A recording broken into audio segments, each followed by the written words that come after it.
ચેનલમાં તમારું સ્વાગત છે। આજે બનાવીશું સ્કિન માટે ખૂબ જ ઉપયોગી એવા બે જ્યુસની રેસીપી, જેમાં એક છે ગાજર અને બીટનું જ્યુસ અને બીજું છે કાકડીનું જ્યુસ। તો ચલો ફટાફટથી રેસીપી શરૂ કરીએ અને રેસીપી પસંદ આવે તો વિડીયોને લાઇક અને ચેનલને સબસ્ક્રાઇબ કરવાનું ના ભૂલતા। તો સ્કિન માટે ખૂબ જ ઉપયોગી એવા આ બંને જ્યુસ બનાવવા માટે મેં અહીં ટમેટા, બીટ અને ગાજર લીધા છે અને કોથમીર, કાકડી અને ફુદીનો લીધા છે। હવે સૌપ્રથમ આપણે કાકડીનું જ્યુસ બનાવીશું।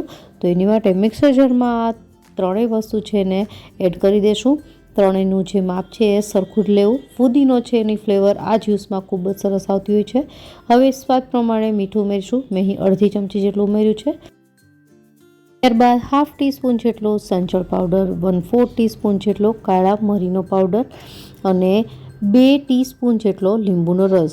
તમે વધારે ક્વોન્ટિટીમાં બનાવતા હોય તો એ પ્રમાણે મસાલા ઉમેરવા। હવે સૌપ્રથમ 1/4 કપ જેટલું પાણી એડ કરી અને એક વખત આ બધી વસ્તુની પેસ્ટ બનાવી લેશું।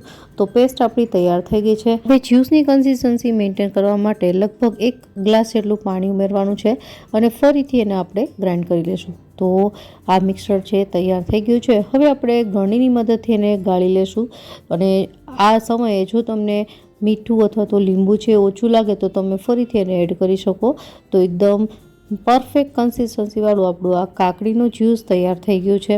હવે આપણે બનાવીશું ગાજર અને બીટનું જ્યુસ। તો એની માટે ટમેટાં, બીટ અને ગાજર છે ત્રણેય વસ્તુને મિક્સર જારમાં એડ કરી દઈશું। ત્યારબાદ સ્વાદ પ્રમાણે મીઠું અહીં હાફ ટીસ્પૂન જેટલું મેં લીધું છે। ત્યારબાદ હાફ ટીસ્પૂન જેટલો સંચળ પાવડર, 1/4 ટીસ્પૂન જેટલો કાળા મરીનો પાવડર અને 2 ટીસ્પૂન જેટલા લીંબુનો રસ અને હવે 1/4 કપ જેટલું પાણી એડ કરી અને એક વખત એને પીસી લેશું।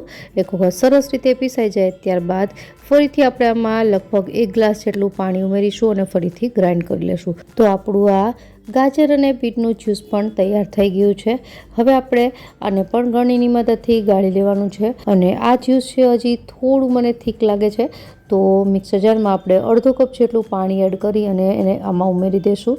તો આપણું આ પરફેક્ટ કન્સિસ્ટન્સીવાળું ગાજર અને બીટનું જ્યુસ પણ તૈયાર થઈ ગયું છે। આ બંને જ્યુસને જો તમે સવારે લ્યો તો શરીર માટે ખૂબ જ લાભદાયી છે। તો એકદમ સરળતાથી બની જતા આ બંને જ્યુસની રેસીપી તમને જરૂરથી પસંદ આવી હશે। ફરી મળીએ નવી રેસીપી સાથે, ત્યાં સુધી બાય બાય।